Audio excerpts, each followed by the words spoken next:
மீனராசி நேயர்களே, பூரட்டாதி நட்சத்திரத்துல 4ஆம் பாதம், உத்திரட்டாதி நட்சத்திரத்துல 4 பாதங்கள், ரேவதி நட்சத்திரத்துல 4 பாதங்களை கொண்டுள்ள உங்களுக்கு இன்றைய தினம் ராசியாதிபதினு சொல்லக்கூடியவர் 7ஆம் இடத்துல இருக்கார்.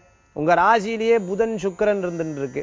எல்லாம் வாங்கறதுக்கும் பொருள் சேர்க்கறதுக்கும் இன்றைய தினம் ரொம்ப இன்ட்ரெஸ்டடா இருக்கக்கூடிய வாய்ப்புகள் உண்டு. ஆர்மியில இருக்கிறவங்க, போலீஸ் வேலையில இருக்கிறவங்களுக்கும், மேலும் ட்ரெயின் சம்பந்தமான உத்தியோகத்துல இருக்கிறவங்களுக்கு, பிரயாண சம்பந்தமான உத்தியோகத்துல இருக்கிறவங்களுக்கு, மார்க்கெட்டிங் சம்பந்தமான உத்தியோகத்தில் இருக்கிறவங்களுக்கு, மளிகை கடை வச்சிருக்கிறவங்களுக்கு, வண்டி வாகனம் ஆட்டோ சம்பந்தமான ரிக்ஷா சம்பந்தமா வச்சிருக்கிறவங்களுக்கு நல்ல முன்னேற்றம் காணக்கூடிய தினமா இருந்துருக்கும். புதிய வண்டி வாங்கலாம், புதிய தொழில் பண்ணலாம் போன்றவண்ண விஷயங்கள் தோணக்கூடிய தன்மைகள் ஏற்படுத்தி கொடுக்கும். 3ஆம் இடத்துக்குண்டான செவ்வாய் தைரியமும் எதையும் துணிந்து பேசக்கூடிய தன்மையில கொண்டு வருவாங்க உங்களுக்கு இருந்துட்டு இருக்கும். இன்றைய தினத்தில் உங்களுக்கு அதிர்ஷ்டம் தரக்கூடிய 5, நிறம் பச்சை.